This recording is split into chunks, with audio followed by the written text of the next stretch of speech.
जय हिंद दोस्तों, कैसे हैं आप सब। आशा है कि आप सब काफी अच्छे होंगे, स्वस्थ होंगे और अच्छे से आप लोग अपने बोर्ड की तैयारी कर रहे होंगे। तो दोस्तों, आज की वीडियो में हम लोग क्लास 10 सोशल साइंस का VBI सब्जेक्टिव क्वेश्चन करने वाले हैं। जैसा कि आप सभी को पता है, हम एक सीरीज चला रहे थे जिसमें हम लोग टोटल 10 वीडियो लाने वाले थे, जिसका आज 7वां वीडियो है। इसके पहले हमने 6 वीडियो और डाल रखा था सोशल साइंस को लेकर के, इसके सब्जेक्टिव क्वेश्चन को लेकर के। नहीं देखे हैं तो पिछला वीडियो जरूर देखिएगा। लिंक आपको नीचे डिस्क्रिप्शन में मिल जाएगा। एक सीरीज में देखेंगे तो अच्छा रहेगा।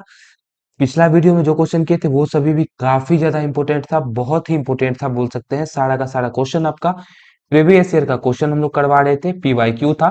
और आपको पता होना चाहिए कि PYQ से आपके बहुत सारे क्वेश्चन बोर्ड एग्जाम में रिपीट होते हैं। और अगर आप हमारे इन 100 क्वेश्चंस को कर लेते हैं तो आपका बोर्ड एग्जाम में सोशल साइंस में जितना क्वेश्चन बनाना होता है वो सारा क्वेश्चन आपका इजीली बन जाएगा। ठीक है।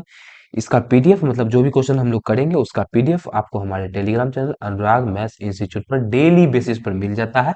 तो PDF वहां से जाके जरूर डाउनलोड कीजिएगा, PDF को पढ़ करके रिवाइज भी कीजिएगा। इससे आपके समय में भी काफी ज्यादा बचत होगी। और टेलीग्राम पे आपको डेली का क्यूज भी देखने को मिलता है, जिससे आपका ऑब्जेक्टिव का अच्छा खासा प्रैक्टिस हो जाता है। ठीक है, तो इसीलिए टेलीग्राम चैनल ज्वाइन करना मत भूलिएगा। तो चलिए समय बर्बाद नहीं करते हैं, चलते हैं क्वेश्चंस पर।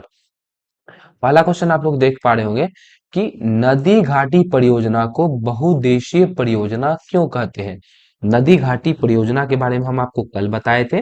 उसको हम लोग बहुउद्देशीय परियोजना क्यों बोलते हैं। बहुउद्देशीय परियोजना का मतलब हुआ बहुत सारे उद्देश्यों की पूर्ति करने वाली परियोजना क्यों बोलते हैं उसको।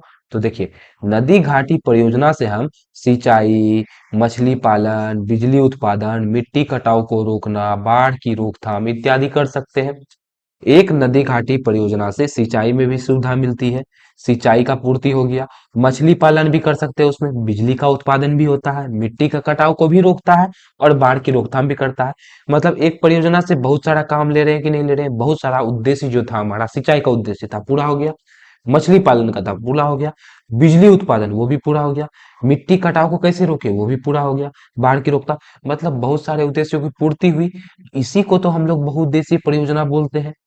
अर्थात नदी घाटी परियोजना से हमारे बहुत से उद्देश्यों की पूर्ति हो जाती है। हो रहा है कि नहीं। इसी कारण इसे हम लोग बहुउद्देशीय परियोजना कहते हैं। बहुउद्देशीय परियोजना इसी कारण इसको कहते हैं। ठीक है। आशा है ये समझ में आया होगा आपको क्यों बोला जाता है नदी घाटी परियोजना को बहुउद्देशीय परियोजना। अगला प्रश्न है कि जल प्रदूषण को नियंत्रित करने के उपाय बतावें। जल प्रदूषण को हम लोग कैसे नियंत्रित कर सकते हैं, इसका क्या उपाय है। तो हम लोग पहले जाने थे कि जल प्रदूषण कैसे होता है, ये हम लोग पिछला वीडियो में जान चुके हैं कि जल में कोई भी चीज अपशिष्ट पदार्थ का मिलना, जैसे शहर से कोई कचरा फेंक दिया उस जल प्रदूषित हो गया, या फिर घर से कोई अपशिष्ट पदार्थ निकला उसको बहा दिया। ठीक है। उसके बाद कारखाना से कोई चीज निकला, गंदगी रसायन, उसको बहा दिया। फिर खेत में जो छिड़काव करता है दवाई का, ठीक है, खाद का, उससे क्या होता है कि पानी प्रदूषित होता है। सारा इस सब से पानी प्रदूषित होता है। ठीक है। तो अब पानी को हम लोग, जल को प्रदूषित होने से कैसे बचा सकते हैं, उस पर नियंत्रण कैसे पा सकते हैं। तो देखिए, जल प्रदूषण को नियंत्रित करने के निम्नलिखित उपाय है। पहला उपाय, शहरों का कचरा नदी में नहीं बहाएंगे। शहर का कचरा यदि नहीं नदी में नहीं बहाते हैं तो भैया नदी पानी जो है वो साफ रहेगा। मछली पालन करना, जैसे कि आपको पता है कि मछली जो है गंदगी को खा जाती है, जिसकी वजह से पानी साफ होता है। तो जो पानी में गंदगी है वहां मछली पालन करेंगे तो पानी साफ हो जाएगा। तालाब तथा खेत में कम से कम कीटनाशक दवाई का छिड़काव करना। तालाब हुआ, तालाब में भी मच्छर या कीड़ा मकोड़ा को मारने के लिए उसमें हम लोग दवाई डाल देते हैं, उससे पानी प्रदूषित होता है। खेत में भी फसल का अच्छा उपज के लिए हम लोग उसमें कीटनाशक दवाई छिड़क देते हैं, जिससे क्या होता है, वो जो है वर्षा के जब बारिश होता है तो वो बह करके कहाँ चला जाता है, नदी में चला जाता है। ठीक है। तो इससे नदी प्रदूषित होता है। कारखानों से निकलने वाला अपशिष्ट पदार्थ नदी में नहीं बना, वही चीज कारखाना से जो कचरा निकला उसको भी जो है हम लोग नदी में नहीं बहाएंगे। तो इससे भी क्या होगा, जल प्रदूषित होने से बच जाएगा। अगला प्रश्न है, जूट की खेती किन राज्यों में सबसे अधिक होती है और क्यों। जूट का खेती, अपना भारत देश है, भारत देश में जूट का खेती किन किन राज्यों में सबसे ज्यादा होता है, यही आपको बताना है। ठीक है। तो देखिए, जूट की खेती पश्चिम बंगाल, इस इलाका में आपका जो है, यहाँ पे आपका पश्चिम बंगाल इस राज्य यहाँ पर हुआ। फिर यहाँ पर है बिहार, यहाँ पर हुआ, थोड़ा सा असम में भी होता है। तो 3 राज्य में होता है, बिहार में हुआ, पश्चिम बंगाल में हुआ और यहाँ पर जो है आपका असम है। असम में होगा। ठीक है, तो जूट का खेती कहाँ कहाँ होगा? बिहार में होगा, असम में होगा और पश्चिम बंगाल में होगा। क्यों हो रहा है? काहे कि देखिए, और क्यों भी तो लिखा हुआ है, काहे कि कोई भी फसल का आपको अगर लगाना है तो उसके हिसाब से मिट्टी होना चाहिए, उस फसल के हिसाब से जितना उसमें चाहिए वर्षा होनी चाहिए, जितना उसमें चाहिए धूप लगना चाहिए, ये सब होना चाहिए। तो इन राज्यों में जूट के उत्पादन के लिए उपयुक्त मिट्टी है, जो मिट्टी चाहिए वो मिट्टी भी है। गर्म एवं आर्द्र जलवायु है। गर्म मतलब देखिए, अब बिहार राज्य में गर्मी भी पड़ता है, पश्चिम बंगाल में गर्मी भी पड़ता है। और आर्द्र, आर्द्र मतलब होना चाहिए वहां जल का अच्छा, हवा में नमी होना चाहिए। तो देखिए समुद्र के किनारे है तो हवा में नमी तो होगा ही होगा। इसको सड़ाने के लिए पर्याप्त जल भी उपलब्ध होना चाहिए। और आपको तो पता ही होगा, अगर बिहार के होंगे तो बिहार वाले ही देख रहे होंगे ज्यादातर, तो यहाँ पे गंगा नदी भी बहती है, पानी का भी उपयुक्त मात्रा है। इस सब वजह से क्या होता है, सड़ने में भी इसको मदद मिलता है। इसी कारण इन राज्यों में जूट के उत्पादन काफी अधिक होता है। क्या क्या कारण है? यहाँ पे मिट्टी अच्छा है, जैसा इसको जलवायु चाहिए, गर्म भी है और आर्द्र भी है। सड़ने के लिए क्या चाहिए? पानी चाहिए, तो पानी भी उपलब्ध मात्रा में है। इसी कारण जूट का उत्पादन अपना बिहार में होता है। और गंगा नदी इसी तरह से पश्चिम बंगाल से होते हुए चली जाती है कहाँ? बंगाल की खाड़ी में। तो पश्चिम बंगाल में भी होता है। और असम से ब्रह्मपुत्र नदी एंटर करती है इस तरह से, ब्रह्मपुत्र नदी इधर से ही आती है, तो यहाँ नदी का बहुत बड़ा स्रोत मिल जाता है, तो सड़ा भी सकते हैं इसको। चलिए, अगला प्रश्न है, भारतीय कृषि की विशेषताओं को बताएं। भारतीय कृषि का विशेषता बताना है। देखिए ये क्वेश्चन आपका 5 नंबर में पूछा जाता है, और 5 नंबर में है तो 5 को विशेषता लिख दीजिएगा तो काफी अच्छा है। तो भारतीय कृषि की निम्नलिखित विशेषता है। पहला विशेषता कि भारत की लगभग 2/3 आबादी, 2/3 मतलब हो गया आपका 0.6666, मतलब कि समझ लीजिए आप कि आधा से भी ज्यादा आबादी, 2/3 आबादी की जीविका जो है कृषि पर आधारित है। 2/3 हिस्सा लोग अपना भारत देश का किस पर निर्भर है? कृषि पर। यहाँ की विशाल जनसंख्या के लिए भोजन कृषि से प्राप्त होता है। यहाँ क्या सब जगह इसी से प्राप्त होता है, कृषि से। कृषि से उद्योग के लिए कच्चा माल भी प्राप्त होता है, जैसे आपका चीनी उद्योग के लिए गन्ना यहीं से प्राप्त होगा। ठीक है। यहाँ कृषि मानसून पर निर्भर है। अपना भारत देश का जो कृषि है, खेती होता है, वो क्या चीज पे निर्भर है? मानसून पे निर्भर है। तो राष्ट्रीय आय में भारतीय कृषि की मुख्य योगदान है। राष्ट्रीय आय, अपना देश का टोटल आय में भारत कृषि का मुख्य योगदान। ये 5 को ये लिखना था, 5 को इसको याद कर लेंगे। ठीक है, तो 5 नंबर आ जाएगा आपको। वो 4 नंबर, सॉरी, ये तो साइंस, सोशल साइंस में जो है सब्जेक्टिव तो 4 ही नंबर का पूछा जाता है ना, लॉन्ग क्वेश्चन। 4 आ जाएगा। ठीक है, तो आपको लिखना पड़ेगा लेकिन। चलिए, अगला प्रश्न है, खादर और बांगर मृदा में अंतर स्पष्ट करें। तो खादर और बांगर मृदा में क्या अंतर है वही लिखना है। तो एक तरफ लिखेंगे खादर, एक तरफ लिखेंगे बांगर, ऐसे करके आप लोग चार्ट बना लीजिएगा। एक तरफ लिखिएगा खादर और एक तरफ लिखिएगा बांगर। ठीक है, इधर नंबर 1 देंगे, खादर का लिखेंगे, इधर नंबर 1 देंगे, बांगर का लिखेंगे। अंतर बेसिकली इसी तरह से लिखा जाता है। चलिए, खादर किसको बोलते हैं? तो आप लोग देखे होंगे बाबू। चलिए थोड़ा सा इसको पतला कर लेते हैं, फिर समझाते हैं आपको। ये पहाड़ है मान लीजिए, ठीक है। और हुआ क्या, यहाँ से नदी बहना शुरू हुआ। अब ये जब नदी रास्ते से बहेगी, जब ये नदी रास्ते से बहेगी, चलिए नदी को ब्लू से बना दिया जाए।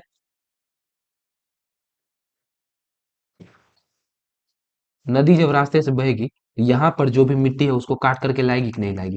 तो यहाँ से क्या की, ई मिट्टी के लेकर के आई और ई इलाका में ला करके बिछा दी। ठीक है, ई इलाका में लाके बिछा दी, तो यहाँ कैसा मिट्टी होगा? यहाँ से लाएगी महीन कनवला, यहाँ लाके बिठा बिछा देगी, तो यहाँ पे जो नई मिट्टी आई इसको बोलते हैं खादर, बोलते हैं इसको। क्या बोलते हैं? खादर। ठीक है। और अब देखिए, यहाँ का ऊपर वाला मिट्टी को तो, परत को तो उखाड़ के लेकर चला गया, तो यहाँ पे गिट्टी सब बच जाता है, ढेला सब बच जाता है, मोटा मिट्टी बच जाता है। तो यहाँ पे जो मिट्टी बचा है इसको क्या बोलेंगे? बांगड़ बोलेंगे। समझ गए? कोई भी नदी जब बहती है तो अपने साथ में मिट्टी लेके आती है। मिट्टी कैसा मिट्टी लाती है? तो महीन कण वाली मिट्टी लाती है। महीन कण वाली मिट्टी को हम लोग क्या बोलते हैं? खादर बोलते हैं। ठीक है। और जो ऊपर में बच गया बंजर मिट्टी, मोटा मिट्टी, उसको क्या बोलते हैं? बांगड़ मिट्टी बोलते हैं। ठीक है, तो यही लिखा हुआ है, नई जलोढ़ मिट्टी मतलब जल के द्वारा लाया गया नया मिट्टी को हम लोग खादर बोलते हैं। ठीक है, खादर कहते हैं। इसमें मिट्टी के कण महीन होते हैं, आप लोग देख पा रहे होंगे इसमें मिट्टी का कण महीन होता है। बांगर क्या हुआ? पुरानी जलोढ़ मिट्टी को बांगर कहते हैं। पुराना जलोढ़ मिट्टी जो है इसको बांगर बोलेंगे। और इसमें मिट्टी का कण क्या होता है? मोटा होता है। हम आपको बता दी कैसे होता है। महीन कण वाला मिट्टी उठा के ले आता है तो यहाँ मोटा वाला बच जाता है। अब आप ही बताइए, ये दोनों मिट्टी में कौन ज्यादा उपजाऊ होगा? ज्यादा उपजाऊ कौन होगा? तो खादर महीन कण है तो ये ज्यादा उपजाऊ होगा। उपजाऊ होगा कि नहीं होगा? ये ज्यादा उपजाऊ होगा। और इसमें मोटा कण है तो ये कम उपजाऊ होगा। तो इसमें ये भी लिख सकते थे तीसरा नंबर देके कि जो है ये ज्यादा उपजाऊ होता है। ठीक है। और ये कम उपजाऊ होता है, ये भी लिख सकते थे। दो तो तीन तीन अंतर हो जाता। आपको जितना मन उतना लिखिए, लेकिन 2 नंबर का क्वेश्चन है तो एटलीस्ट कम से कम दो आपको जरूर लिखना है, दो अंतर जरूर लिखना है। चलिए, अगला प्रश्न है, भूस्खलन कितने प्रकार के होते हैं? भूस्खलन मतलब, भूस्खलन देखिए, भूस्खलन मतलब होता है भूमि का खिसकना। भूमि का खिसकना, किस किस तरह से भूमि खिसक सकता है, यही हमको दिखाना है। तो देखिए, भूस्खलन निम्नलिखित प्रकार के होते हैं। पहला, कंकड़ पत्थर का खिसकना, कंकड़ पत्थर खिसक रहा है, वो भी हुआ। वर्षा जल के साथ मिट्टी तथा कंकड़ पत्थर का नीचे आना। पहाड़ है, वर्षा पड़ा तो ये क्या होगा, पानी बहेगा, पानी बहेगा तो ये सब नीचे आएगा। कंकड़ पत्थर तथा उसके छोटे टुकड़े का गिरना, पहाड़ पर से देखे होंगे गिरते हुए। चट्टानों का गिरना, ये चार गो प्रकार होता है, ठीक है, इसको याद कर लीजिएगा। अगला प्रश्न है, संचार मीनार के बाधित होने के कारणों। टावर समझते हैं ना, टावर देखे होंगे, बस उसका बाधित होने का, उसका खराब होने का क्या कारण है? तो पहला कारण है कि केबुलें टूट जाए, केबुल टूट जाएगा यहाँ से तो संचार मीनार बातचीत नहीं हो पाएगा। बिजली आपूर्ति का बाधित होना, बिजली है इसको नहीं मिलेगा तो भी नहीं हो पाएगा। उसके बाद है संचार भवनों का ध्वस्त हो जाना, यही यदि पूरा ध्वस्त हो जाएगा तो भी नहीं हो पाएगा। तो ये तीन को है, लिख देंगे आराम से। अगला प्रश्न है, आपदा कितने प्रकार के होते हैं? आपदा आप सबको पता होगा कि आपदा दो प्रकार के होते हैं, प्राकृतिक आपदा, मानव निर्मित आपदा। प्राकृतिक आपदा मतलब, प्राकृतिक आपदा ऐसा आपदा होता है जिसको भगवान भेजता है, मतलब कि जैसे बाढ़, जिसपे आदमी, जो आदमी की वजह से नहीं होता है, जैसे हो गया बाढ़ हो गया, फिर सुखाड़ हो गया, फिर भूकंप हो गया।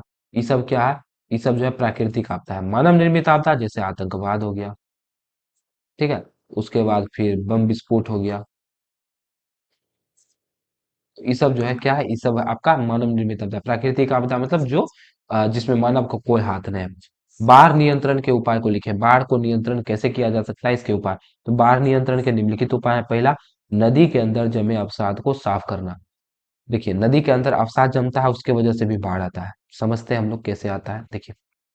जैसे मान लीजिए ये नदी है, ठीक है, ये नदी इधर से बह करके आ रही है। चलिए जी, इसमें पानी भर देते हैं, ये हो गया इसका पानी फुल।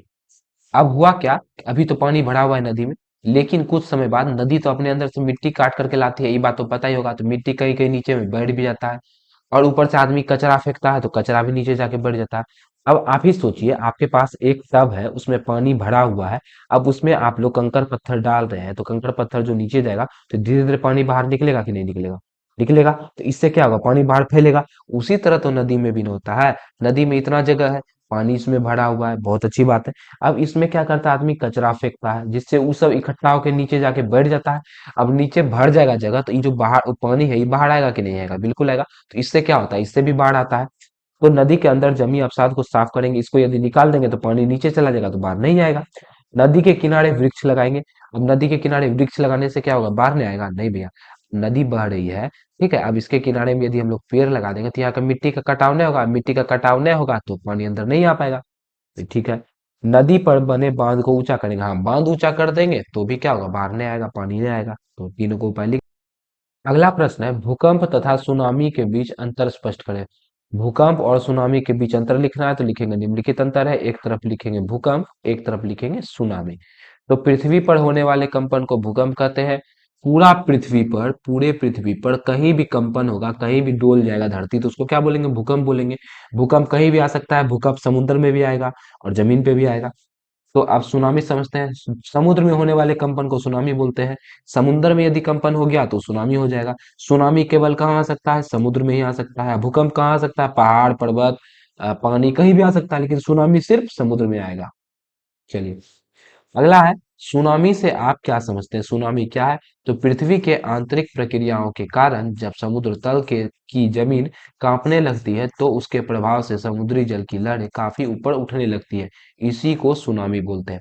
अब सुनामी कैसे होता है, थोड़ा सा इसको समझ लेते हैं। देखिए, ये आपका सागर का नीचे का जमीन, ऊपर में क्या है, ऊपर में आपका पानी, ठीक है, ऊपर में है पानी, नीचे में है जमीन। अब होता क्या है बाबू, किसी कारण से नीचे से आप लोग पढ़े होंगे कि ज्वालामुखी कैसे विस्फोट होता है, ये आप लोग 6 7 में ही पढ़े होंगे। तो नीचे से क्या है, नीचे में है आपका मैग्मा, ठीक है। मैग्मा क्या करता है, इस परत को धक्का देता है, और धक्का देने की वजह से कुछ समय बाद परत इस तरह से उठ जाएगा, ठीक है। उठने के बाद क्या होगा, उठने के बाद धीरे धीरे करके इसमें क्रैक आ जाएगा। ये परत जब ऐसे उठेगा, उठेगा तो क्या होगा, इसमें कहीं कहीं क्रैक आ जाएगा, और क्रैक होने की वजह से क्या होगा, जो ये जो मैग्मा है ये बाहर निकलेगा, ठीक है। तो ये बाहर निकलने में ही, उठने में या बाहर निकलने में जो कंपन होता है, इसके वजह से इस जगह का जमीन डोलने लगता है, इधर हिलने लगता है। अब आप ही सोचिए, आपके पास एक थाली है, ठीक है, और थाली में आपने पानी भर रखा है। अब जब थाली को हिलाएंगे तो पानी ऐसे ऐसे हिलेगा कि नहीं हिलेगा?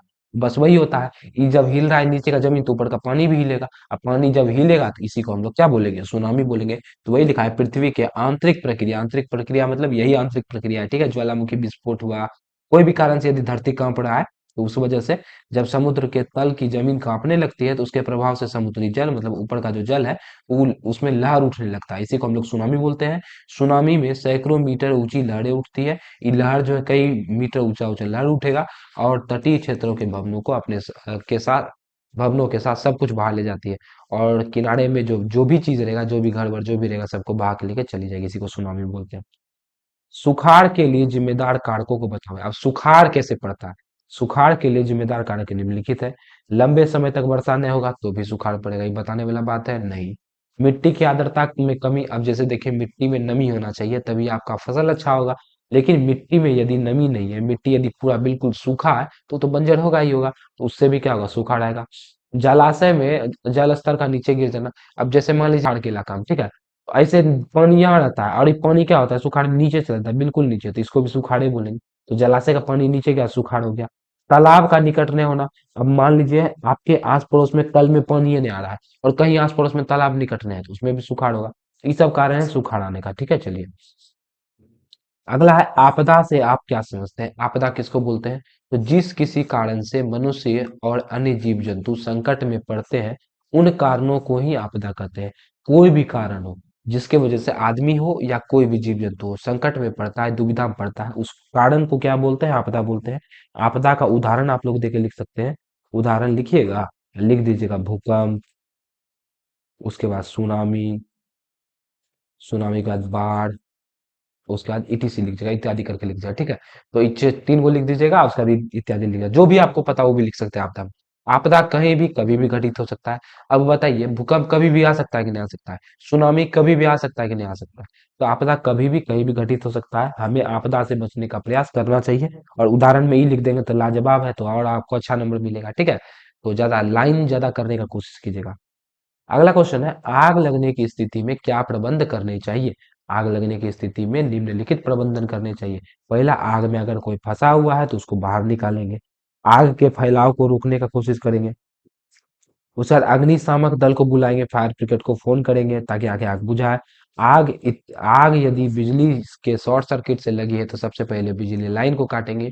इन्हें करेंगे कि पानी छिड़कना शुरू कर दिए, देखेंगे क्या चीज लगा, देखेंगे यदि पहले बिजली से लगा होगा, यदि आग बिजली से लगा होगा तो पानी डालना उठता है उसमें, उसको क्या करेंगे? पहले स्विच ऑफ करेंगे, ठीक है, स्विच इसका ऑफ करेंगे, तब जा करके जो है और कुछ करेंगे। चलिए अगला है, भूकंप से बचने के तीन उपाय लिखे। भूकंप से बचने का क्या उपाय है? तो भूकंप से बचने के निम्नलिखित उपाय है।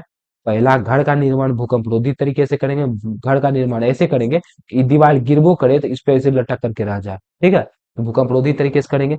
भूकंप लेखी यंत्र द्वारा भूकंप का पूर्वानुमान किया जा सकता है।